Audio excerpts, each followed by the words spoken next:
Hey everybody, it's your bro Luke Feast, back at you with another video. Today, I'm going to be getting into the basics of Adobe Animate. Some of you have been saying you like my animation tutorials that I post. Some of you want to learn more about Adobe Animate and the basics of it. I'm going to get into the basics of Adobe Animate. I'm going to get into things such as the layers, the keyframing, and even exporting it. So stay tuned, and I hope you enjoy this video.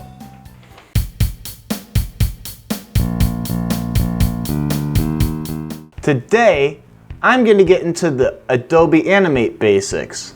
I'm going to get into the first step, which is creating the project.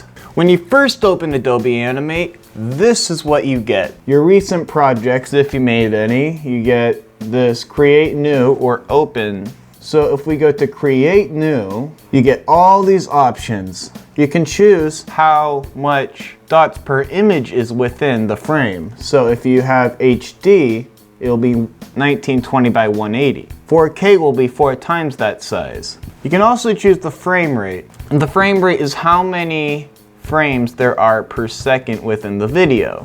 For this one, let's just do 1920 by 180 and 30 frames per second. And then before anything else, you're going to want to save it in case it crashes or something. I'm just going to call it SAMPLE. And that is how you create your project in Adobe Animate. Now, I'm going to get into making the frames.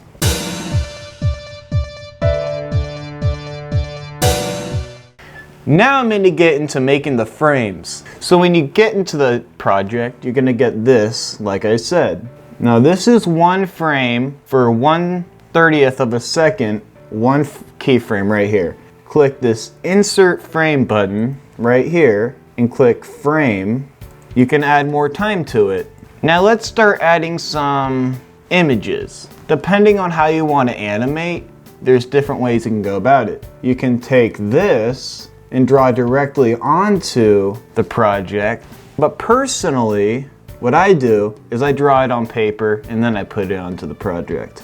So we're gonna add the first layer, which is the background. Trey's house. I got all these little backgrounds I have for my story of Trey animation. Let's say you have a PNG or a JPEG. You can drag that into the library panel. So you just go to the library panel and you can drag that into there.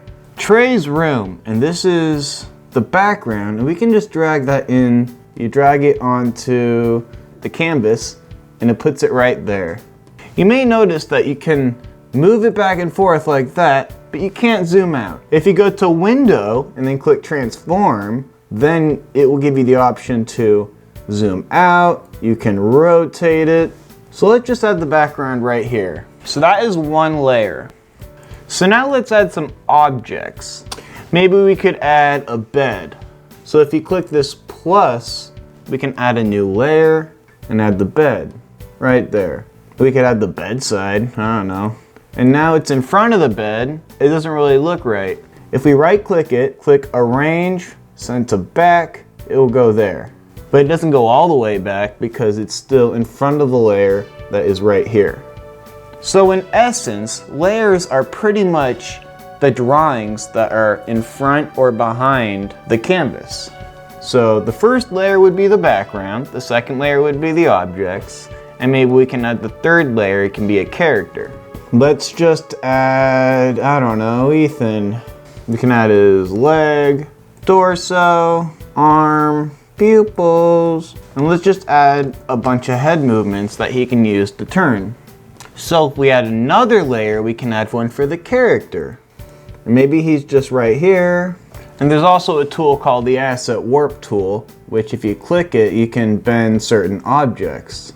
If this was all one layer, it would be harder to drag to manipulate the images. And then we can add another layer for his pupils and his mouth. I also have all these different mouth movements for the audio, which we can place after we say a line and then we add mouth movements to it. So that's just an example of the layers.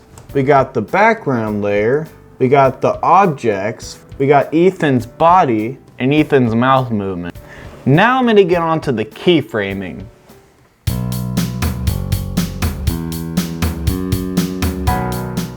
Now I'm going to get on to the keyframing.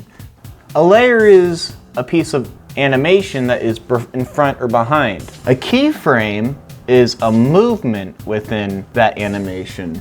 Let's say his arm moves and you want to add a keyframe and show a different movement. You click the layer that you're going to manipulate.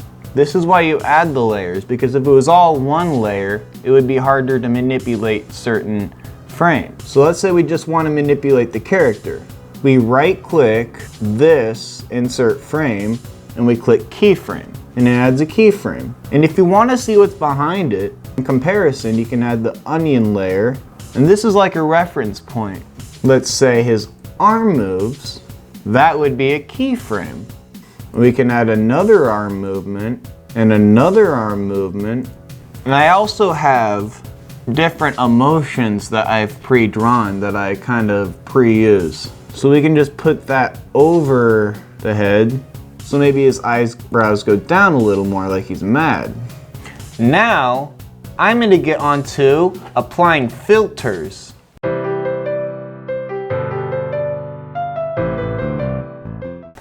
Now, I'm going to get on to applying filters to your layers. If you want to add a shadow to Ethan, or this character right here, we can go to Frame in the Properties panel right here. Scroll down to where you see filters. Click add a filter. You can drop a shadow, for example. And that only applies to Ethan, and you know that Ethan has an effect on him, a filter, when you see this little white circle on your layer keyframes right here. So you can change the distance, how far away the shadow is. You can change the blur. You can change the quality, which I like going high quality. You can change how intense the shadow is. You can even change the color. Let's say it's a red shadow. But if there's a shadow behind him, there's also going to be some shading in his face. Another filter I like to use is B-level. If you use the B-level filter, you can change what side of him is brighter and darker. For example, if the light is coming from one side of his face, the other side will be darker. You can see that this side of his body is a little darker than this side. So now it looks like instead of having just the shadow, his body is shaded too. Now I'm going to get on to the exporting.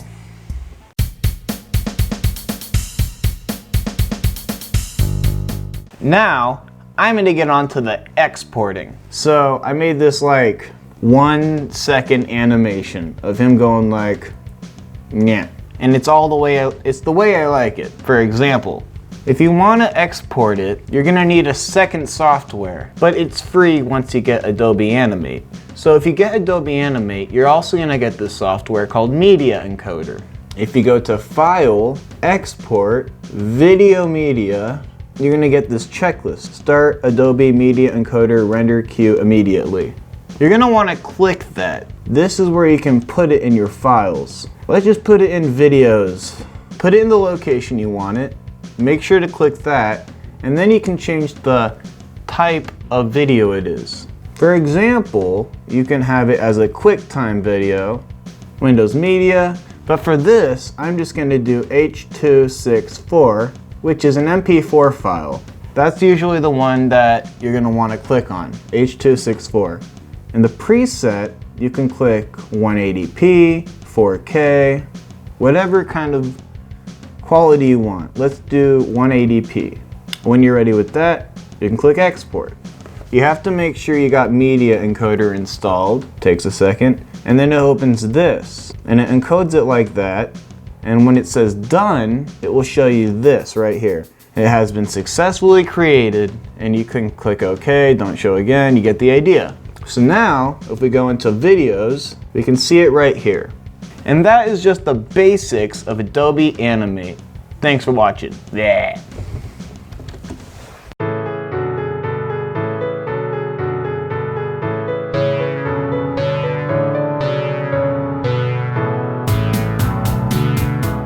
Thank you for watching that video. We have animation tutorials, media tutorials, tunes, films, and music.